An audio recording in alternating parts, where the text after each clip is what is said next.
Back in 1999, I was a first-year music teacher at a public elementary school in Queens, New York. And I taught 6 classes a day, and I worked with more than 500 students every week. And it was definitely not easy.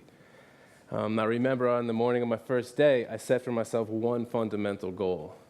Do not turn one single child off to music or in any way stifle his or her creativity.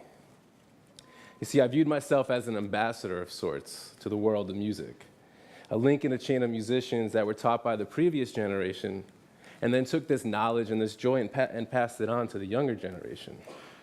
So there I was, given this opportunity by the New York City public school system to stand before hundreds of kids every week and teach them about music. And underlying all the lesson planning, all the classroom management strategies, even the considerable lack of instruments, was this one fundamental goal. Do not turn one single child off to music or in any way stifle his or her creativity. So how do you do that? How does one best and honestly reach each child's innate love of music and further develop their own creativity?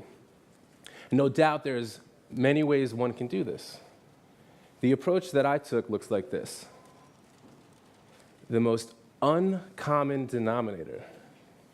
What better way to reach as many students as possible than to ask each child to create and express for themselves as an individual, as a person whose thoughts and feelings matter? Why not ask our students to bring their hearts and their minds to the table? Why not build a music program from the inside? So we began to write and perform our own songs, and we began to look at and learn from what the kids created. That summer, after my first year teaching in the public schools, I was asked to design a music program for a nonprofit youth development organization called Project Maury. So building upon this idea that the best way to reach kids was to actually ask them to share their thoughts and feelings, I offered what I believed to be the most accessible and powerful music program possible. And I didn't go in there with a slew of music books or even a ton of instruments. I was thinking less about what I could bring to the kids and more about what they already had. Why not build a music program from the inside? Why not work with what was already there? So I went to these kids with an 8-track digital recorder and a microphone. The essence of the work became pretty clear. What do these kids have to say, and how can we help them say it? What I want to talk about today is the impact of giving voice to our young people, the impact of allowing our children to speak, to write, to play, and to sing. I believe children are deeply and powerfully awakened when we show them that we are indeed listening. I believe great things happen when we equip young people with belief in themselves. And I believe that the fight and the resolve that exists within so many of our kids is a well of inspiration, especially for adults like me who are still learning to give voice to our deeper selves. Microphone. An instrument for converting sound waves into electrical energy variations, which may then be amplified, transmitted, or recorded. I'd like to propose a new definition. Microphone. An instrument for converting internal thoughts and feelings into empowered human energy, which may then be amplified, transmitted, or recorded in order to transform and save lives. And it's true. In order to transform and save lives. Since 1999, I've worked with thousands of kids, and I do believe that music and creativity can transform and save lives. Can I prove that to you? I don't know. But in the time that we have remaining, I want to share with you some of the original lyrics and music that these kids wrote. And the kids also had an active hand in producing and playing the music as well. If we're talking about transforming and saving lives through music, then we have to hear from the kids themselves. So let's hear what they have to say.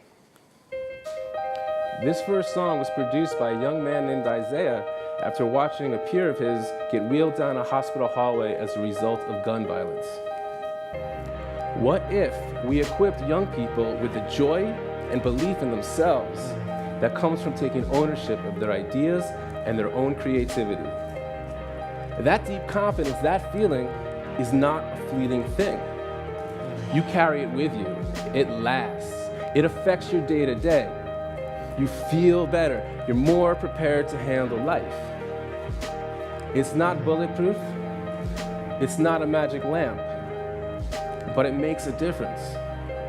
I can tell you firsthand, I've felt it, and I've seen it in hundreds of kids.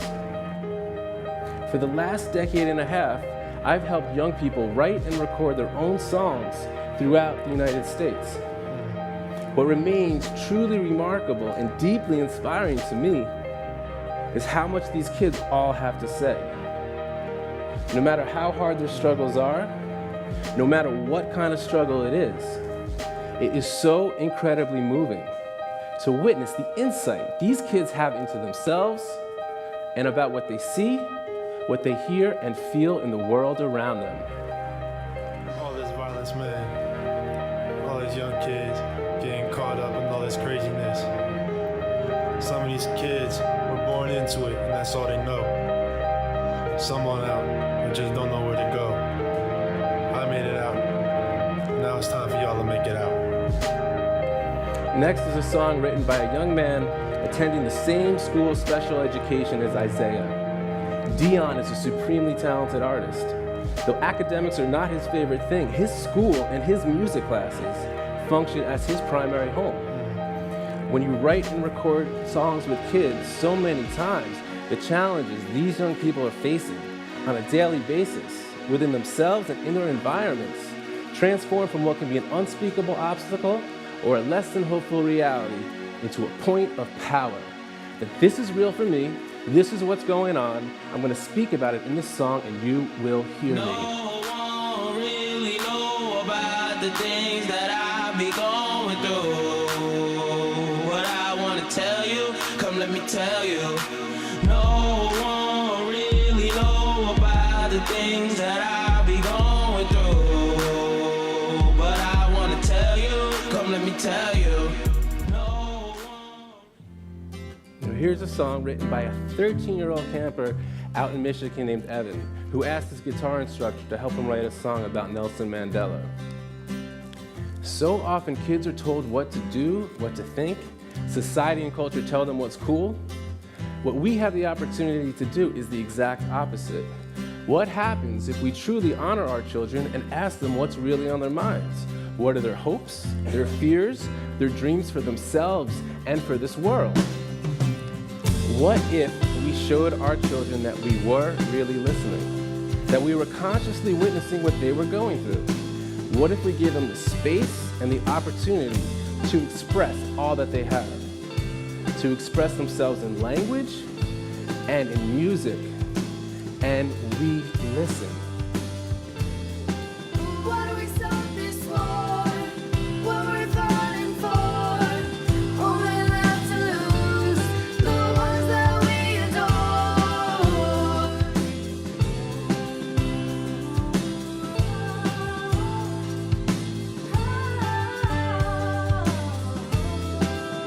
So tell me,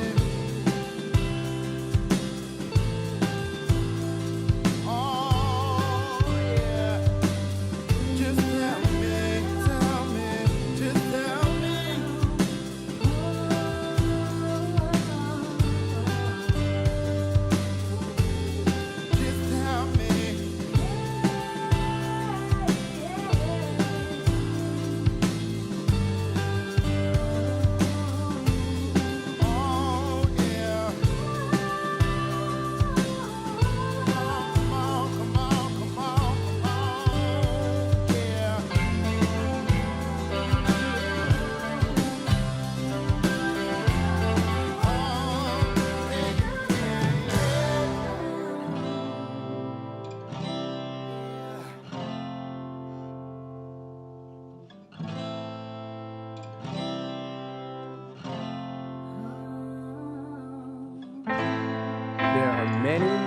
many more words out there than what we just read.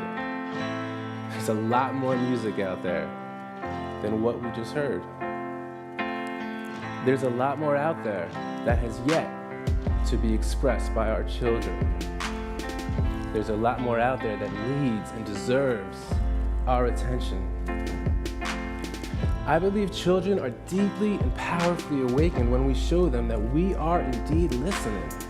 I believe great things happen when we equip young people with belief in themselves. I am continually inspired by the fight and the resolve that exists within so many of our kids. The voices we are about to hear are voices from Newark, New Jersey, voices of boys and girls in the 6th and 7th grade. Let us insist that we have and improve music and art in our schools, to not turn off one single child to the power of music. Let us not stifle in any way the boundless creativity of our children. They have a lot to say. We can help them say it. Showing love and bringing care. Waking up, breathing the air. Showing love and bringing care. Families, friends, relationships, hope, Waking up, breathing the air. trust, believe, justice, stay strong. Showing love and bringing care. Worthy, share, care, be fair. Waking up, breathing the air. Stand up, speak out, and never give up.